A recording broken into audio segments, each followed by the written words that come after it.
The video you're about to watch is actually from a 30-minute documentary that we made about how we put together our Daredevil vs. Spider-Man short film. If you're interested in seeing more and seeing the entire process, please consider going to our Patreon to check out the full video. Enjoy! You know, this was never intended to be one-to-one. It was always going to be an adaptation. So that's when things honestly got really scary and it began to test my confidence a little bit as a director. I have so much respect for Chip Zdarsky and Marco Checchetto, and that is honestly where my nervousness, especially when we got on set, came from. We do these short, low overhead videos for fun and to practice our craft, but suddenly I felt like I had a lot riding on this. It was really gonna prove if I could adapt. I grew up doing Spider-Man fan films, sure, but it's one thing to take inspiration from a story and weave it into your own, but it's a whole different beast to adapt something in the manner that we were intending.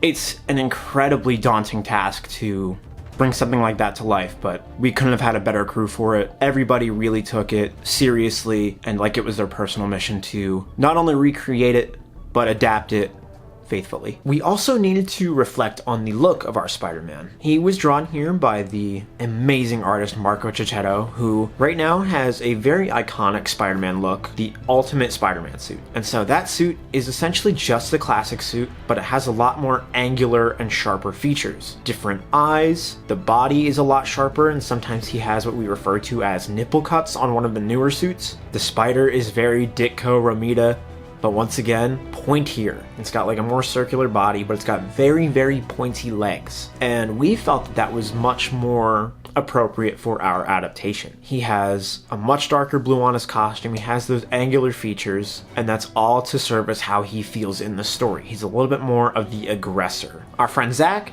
also known as Sensational, he was the mastermind behind the face shell and lenses. It was printed by our friend Sir Goofs. But the suit is more homemade, not something that you'd see in the movies. We got our buddy, the amazing PSM, to create our costume for us.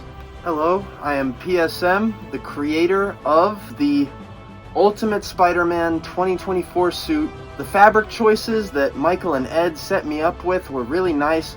They wanted to do some shiny dark blue velvet for the blue portions on this costume, and the red portions of this costume are done with a nice matte red spandex, which I think gives a really nice contrast, especially with how the velvet is really shiny and then you just get to the red and it's really flat. It really helps the webs pop out on the red section, along with the spider logo here. Of course, this costume is heavily based on Marco Checchetto's iteration of the Spider-Man costume, specifically his work on the Ultimate Spider-Man Revival series or the Ultimate Spider-Man 2024 series, whatever you'd like to call it. There's a few changes that we've implemented to this design. I wouldn't say changes because some of these things we did take from his drawings, like for example, the nipple cuts, as Ed likes to call them. He had these in a specific piece of artwork and Ed wanted me to replicate them on the costume, so I did. And we also changed up the back logo, which I'm personally really happy about, because I think that the back logo the original comic uses is a little chunky and a little unappealing. So it's really nice that we went with a back logo that I think just looks much better, and it's not too different from the original, so unless you're an eagle-eyed Spider-Man fan, you might not even notice. There is a different version of the shirt, which doesn't have the nipple cuts. It also has a slightly edited version of the front logo, and I also think it has a wider midsection on the red portion. And don't worry, the back logo is exactly the same as it is on this one.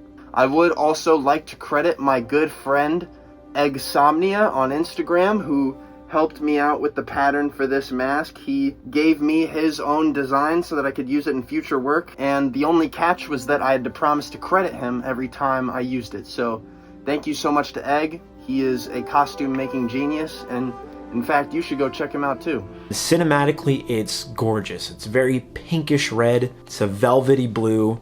It's really hard to kind of stretch in, but I think that rigidity kind of helps with this scene. Thank you so much to Ed and Michael for calling me in to work on your project. I sincerely appreciate it, and I can't wait to see what these guys cook up in the film department. Later.